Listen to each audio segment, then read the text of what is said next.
I am Doomsvince, and this is day 53 of Spawn Year.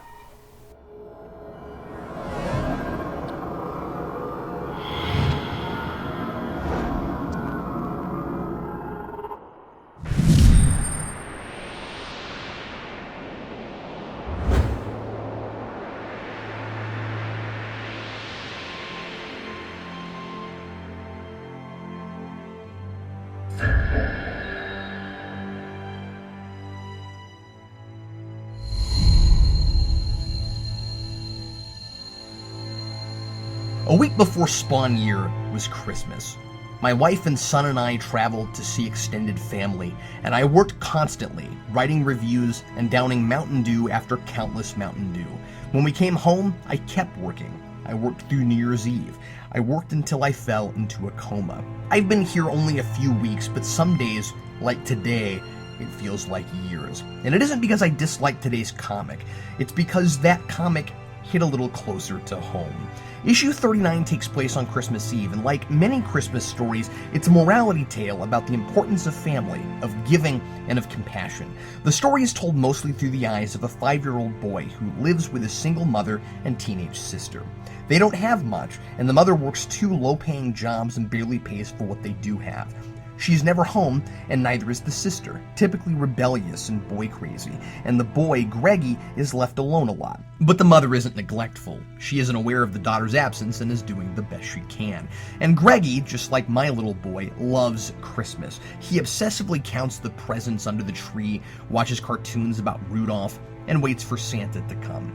I like how average this family is. Greggy isn't the cliched, abnormally bright kid so many authors write about because writing authentic children's dialogue is so difficult. And the mother isn't painted as a saint, even though we're supposed to empathize with her. Even at 5, she babies Greggy too much, calls him Bibsy when he's too old for a bib, and I find that believable. She overcompensates because she's ashamed of how little she can provide for her children. But Greggy doesn't mind how they're barely scraping by and appreciates everything he has. And as I might have expected, the universe rewards his family for his attitude when Santa arrives with a gift. The twist is that Santa is actually Spawn, fighting some punks on an adjacent roof. To Greggy's innocent eyes, it's Santa and his reindeer. I really enjoy the details of how he misconstrues what he sees, especially Spawn's chains clanking together as jingle bells. And I have to say that while Tony Daniel did an adequate fill-in last issue, I had no idea how much I missed Capullo. He injects so much expression and wonder into Greggy's face, and there's a brilliant stark contrast between the way Greggy perceives Spawn's battle as Santa arriving with presents and the violent brawl it really is. For a moment, it seems Greggy's entire world is shattered when he thinks Santa has forgotten him, but then he finds a large wad of stolen money left by one of the punks and thinks Santa left it as a gift for his mom. He puts it in a box under the tree, and when his mother opens it, she realizes it's stolen and decides to use it anyway, to help everyone in the building who's having it rough and throwing them a Christmas party. The last page shows Spawn on his throne, covered in snow, looking at the picture Wanda left of her family, with his thumb over Terry. Is all of this a little sappy? Sure it is. Is it convenient everything Spawn does to this kid looks like Santa does it? Sure, but it's also clever, and I buy a 5-year-old desperately wanting and maybe needing Santa to be real, seeing what he wants to see. As I've said before, McFarlane is better at these standalone stories, and I like seeing Spawn in the shadows, affecting people without being seen.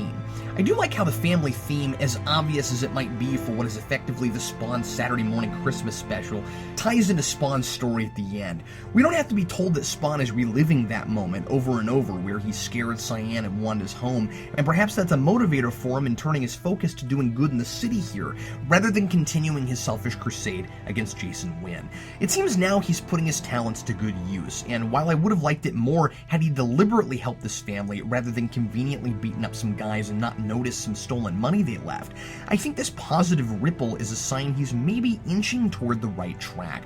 Too bad he doesn't know about it. It's certainly a flawed story, but totally worth seeing a kid think Spawn is Santa, and I was quite relieved it didn't end on some tragic, heartbreaking note like issue 29.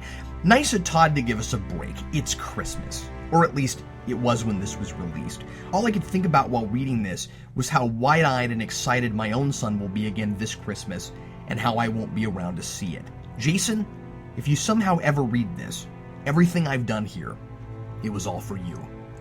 Signed, Captain Logan.